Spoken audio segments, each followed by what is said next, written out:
Bapa, Putra, dan Roh Kudus. Amin.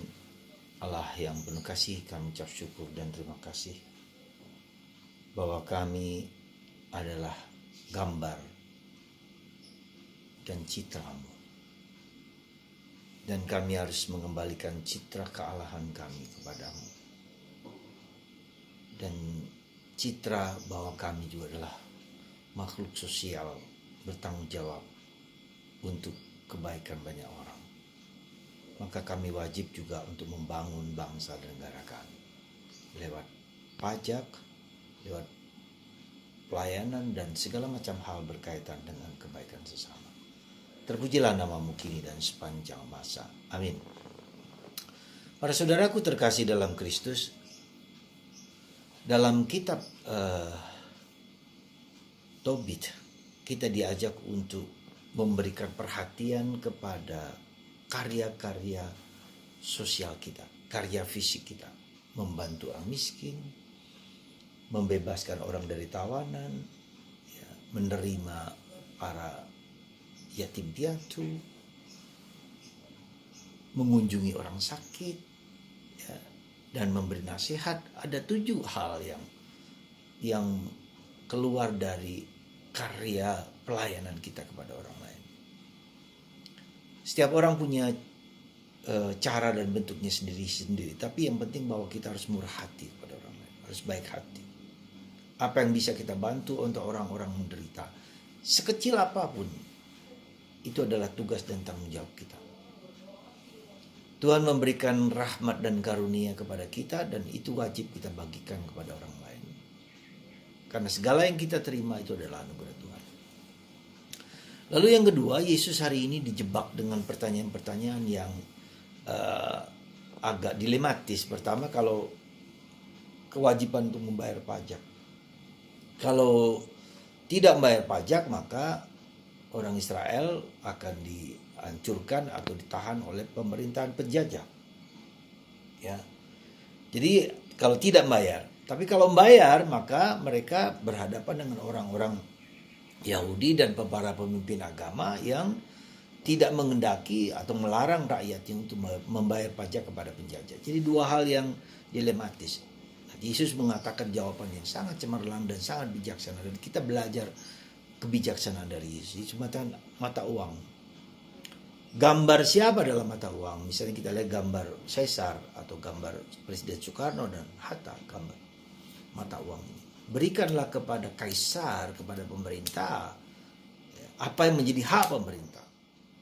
Ya, berikanlah kepada Allah apa yang menjadi hak Allah. Jadi tanggung jawab kita kepada Allah dan tanggung jawab kita ke sesama adalah kewajiban-kewajiban kita yang tidak saling bertentangan satu sama lain.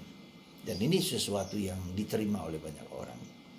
Tapi saudaraku terkasih dalam Kristus, itu satu hal yang, jadi mengapa kita mempunyai kewajiban dan tanggung jawab untuk membangun, memperbaiki bangsa, negara, ya, masyarakat dengan apa saja yang bisa kita lakukan, ya.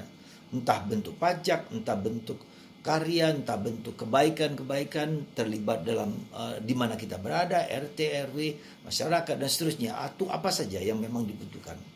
Ya. Tetapi juga kita punya hak untuk ke atas kepada Tuhan yang menciptakan kita. Nah, itulah maka kita, karena kita adalah citra dan gambar Allah, maka kita juga wajib memberikan itu kepada Tuhan. Apa yang bisa kita berikan kepada Tuhan? Karena Tuhan memberikan segalanya kepadaku. Pikiranku, hatiku, jiwaku, kebaikan-kebaikanku, kemurahan hatiku dan seterusnya. Segala yang ada padaku itu berasal dari Tuhan. Maka aku wajib juga mengembalikan kepada Tuhan, bersyukur kepada Tuhan bahwa aku diberi kehidupan, aku diberi kesehatan, aku diberi kegembiraan, diberi sukacita, ya, di mana bukan hanya secara fisik, bukan hanya secara psikologis, tapi secara spiritual. Ada kedamaian, ada ketenangan, ada ketentraman yang Tuhan berikan kepadaku. Jadi para saudaraku terkasih, mari kita 2 hal yang mengatakan, jadi kepada Allah dan kepada sesama tanggung jawab kita. Dan yang kedua adalah kita adalah secitra dan segambar dengan Allah. Ya, maka kita wajib, ya, sebagai kewajiban kita memberikan kepada Tuhan.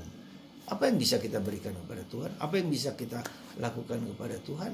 ya, yaitu dengan berdoa, dengan mendoakan orang lain, ya, dengan ketika kita tidak mampu dengan harta kita, mungkin kita miskin, kita mendoakan, ada concern, ya, ada concern, ada kepedulian kepada orang di sekitar. Ya, maka itu yang menjadi harus concern, perhatian kita. Saya dipanggil untuk orang-orang, katakanlah saya sebagai formator dipanggil untuk mendidik, membentuk para postulan saya, ya, membuat mereka menjadi diri mereka sendiri. Itu bagian dari panggilan Tuhan yang diberikan kepada saya untuk saya bagikan kepada orang lain, ya. Dan tentu saja ada banyak hal, misalnya melayani ke pastoral, melayani kemana-mana adalah bagian dari proses yang harus kita jalankan. Jadi sekali lagi para saudara, mari kita dengan sepenuh hati, dengan rela, dengan ikhlas. Sekali lagi, bukan hanya harta, bukan hanya uang, tapi juga kita membantu menolong orang lain yang kita dengan doakan, ya, kita perhatian, kita care, kita bawa mereka dalam doa-doa kita supaya Tuhan juga bekerja kepada mereka semua. Sekali lagi, mari kita dipanggil kepada kemurahan hati Tuhan yang ada padaku, maka aku juga harus murah hati kepada siapapun. Semoga Anda dan saya berjuang untuk membuat orang lain lebih bahagia daripada kita sendiri. Tuhan memberkati Anda dengan segala karunia yang Tuhan berikan kepada kita dan kita bagikan kepada orang lain. Berkat Tuhan atas Anda semua. Bapa, Putra, dan Roh Kudus. Amin.